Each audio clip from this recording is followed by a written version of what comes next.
लोमशजी बोले, जिस वन में पिशाच को मोक्ष हुआ था उसका द्रविण राजा चित्र था। वह परम वीर, पराक्रमी, शास्त्रों का ज्ञाता और ऐश्वर्यवान था। स्वर्ण रत्न से उसका कोष भरा रहता था। उसकी सहस्त्रों पत्रानियां थीं। वह स्त्रियों के वशीभूत रहता, कामुक, लोभी एवं महाक्रोधी था।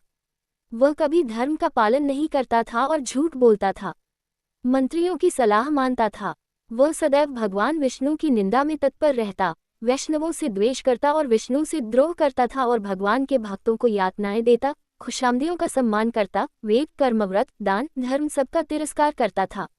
उस आचरण भ्रष्ट राजा के कारण समस्त प्रजा त्राही त्राही करती और उसके दंड को सहती। जब उस राजा की मृत्यु हुई तो उसका दाह संस्कार आदि क्रियाएं वेदोक्ति से संपन्न न हो सकी।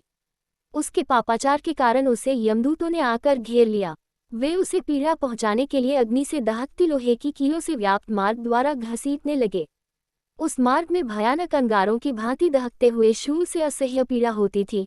विशाल जबड़ों वाले श्रृंगाल एवं कुत्ते जहां मुंह पड़ता झपटा मारते और उसके द्वारा जो पीड़ा होती थी वह चित्कारों से भी कई गुनी थी।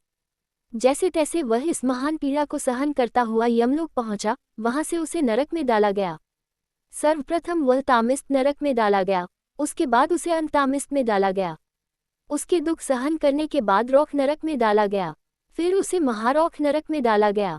महारौख के बाद उस राजा को कालसूत्र आदि नरकों में यातना दी गई। इस तरह पीड़ा के कारण वह राजा मूर्छित हो गया। जब वह पुनः चैतन्य हुआ तो उसे महावीरी में डाला गया। उसके बाद उसे तापन में डाला गया। तत्पश्चात संप्रतापन में डाला गया। संप्रतापन में वह दुखाग्नि में जलता हुआ अत्यंत व्याकुल हो गया। क्रम से उसे संताप में डाला गया, फिर कामोल में यातनाएं दी गई। बाद में कुडमल में डाला गया, फिर उसे पूर्ति भूतिक नरक में डाला गया। लौह को मृगोयंत्र के दुर्गम मार्ग से घसीटकर उसे शाल्मली मार्ग से भयानक नदी में फेंका गया। उसके बाद महाभयानक दुर्दश मार्ग में फिर छोड़ा गया। वहां से पापात्मा को अति पत्रवन लौह तारकादि नरकों में डाला गया। इस तरह वह पापी राजा भगवान विष्णु से द्वेष करने के कारण 21 युगों तक इसी प्रकार नरकों में पड़ा यातनाएं भोगता रहा। यम की यातनाएं भोगकर जब वह बाहर निकला तो उसे गिरिराज पर पिशाच की योनि प्राप्त हुई। वह महाभयानक पिशाच उस मेरु पर्वत पर वनों में चारों ओर घूमता रहता था और उसे भोजन और जल भी प्राप्त न होता।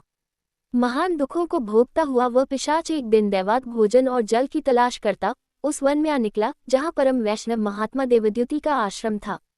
थकान और भूख प्यास से व्याकुल होकर एक वृक्ष के नीचे गिर पड़ा और हाय मरा कहकर चिल्लाने लगा।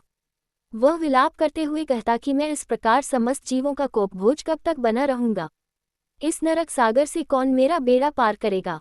ये कहता हुआ विलाप करने लगा।